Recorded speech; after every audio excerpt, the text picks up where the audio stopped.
Hello दोस्तों, स्वागत है आप सभी लोगों का राजस्थान एकेडमी पर।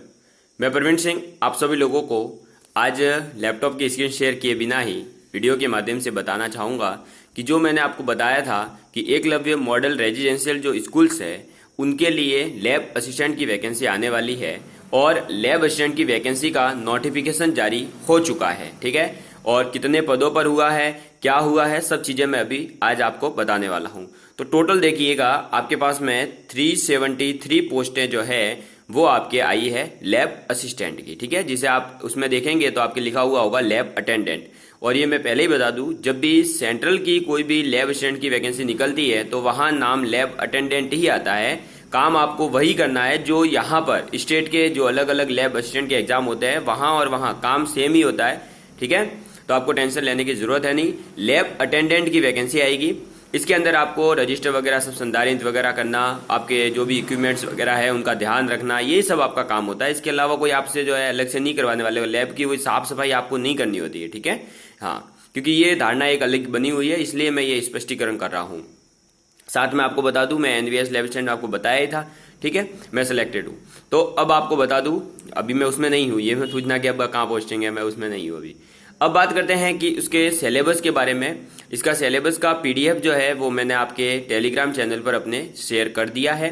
और मैं सिलेबस के अंदर बता दूं तो मेजर 4 सब्जेक्ट दे रखे हैं। एक है रीजनिंग एबिलिटी, एक है आपका जनरल अवेयरनेस, एक है आपका हिंदी, एक है इंग्लिश, और फिर एक है आपका सब्जेक्ट स्पेसिफिक नॉलेज, यानी कि फिजिक्स, केमिस्ट्री और बायोलॉजी का नॉलेज। ठीक है, आपको पहले ही बता दूं कि यही सिलेबस आपके एनवीएस लैब असिस्टेंट का भी रहता है, केवीएस का भी यही रहता है, और अब जो ईएमआरएस का आया है यानी एकलव्य मॉडल रेजिडेंशियल स्कूल्स का, उनके लिए भी यही है।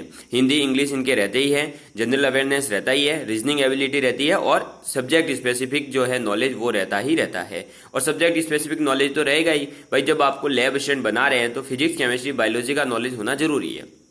लेकिन यहाँ पर जो फिजिक्स केमिस्ट्री बायोलॉजी का नॉलेज है वो राजस्थान के अंदर पूछे जाने वाले लैब असिस्टेंट के फिजिक्स केमिस्ट्री बायोलॉजी के लेवल से बहुत डाउन होता है। बहुत ही आसान शब्दों में और बहुत ही नॉर्मल चीजें पूछी जाती है। साथ ही साथ इनके स्पेसिफिक नॉलेज का मतलब है कि आपको प्रैक्टिकल नॉलेज उस सब्जेक्ट का होना चाहिए। वो ऐसी चीजें पूछते हैं जो आपके थियोरेटिकल क्वेश्चंस होते हैं जो अपने राजस्थान के अंदर आते हैं वैसे नहीं आते हैं।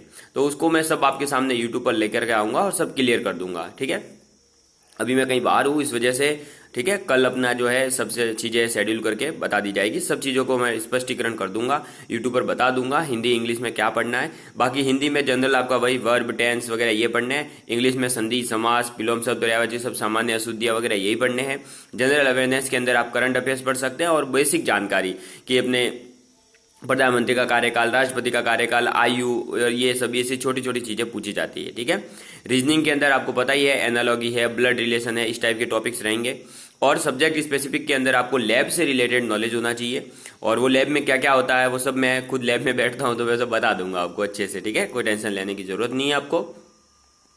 आपके बायोलॉजी के अंदर जैसे कि भाई आपको कौन कौन से इक्विपमेंट वहाँ रखने चाहिए, कौन सा इक्विपमेंट कैसे यूज किया जाता है। इक्विपमेंट यूज करने से पहले आपको एप्रिन जो होता है वो पहनना जरूरी होता है, हाथ में ग्लव्स डालने जरूरी है जब आप केमिस्ट्री की प्रैक्टिकल कर रहे हैं। तो ये जो छोटी मोटी सेफ्टी की चीजें हैं वो भी मैं आपको बता दूंगा, क्योंकि इसके अंदर स्पष्ट लिखा हुआ है कि आपको सेफ्टी प्रोटोकॉल जो लैब के है वो साइंटिफिक नेम आपको पता होना चाहिए कुछ केमिकल्स के, और उनका इक्विपमेंट्स का साइंटिफिक नाम पता होना चाहिए। जैसे टेलीस्कोप है तो टेलीस्कोप भी अलग अलग होते हैं, फिर आपके जो है अलग अलग मिरर होते हैं, अलग अलग लेंस होते हैं, इनके बारे में आपको जानकारी होनी चाहिए।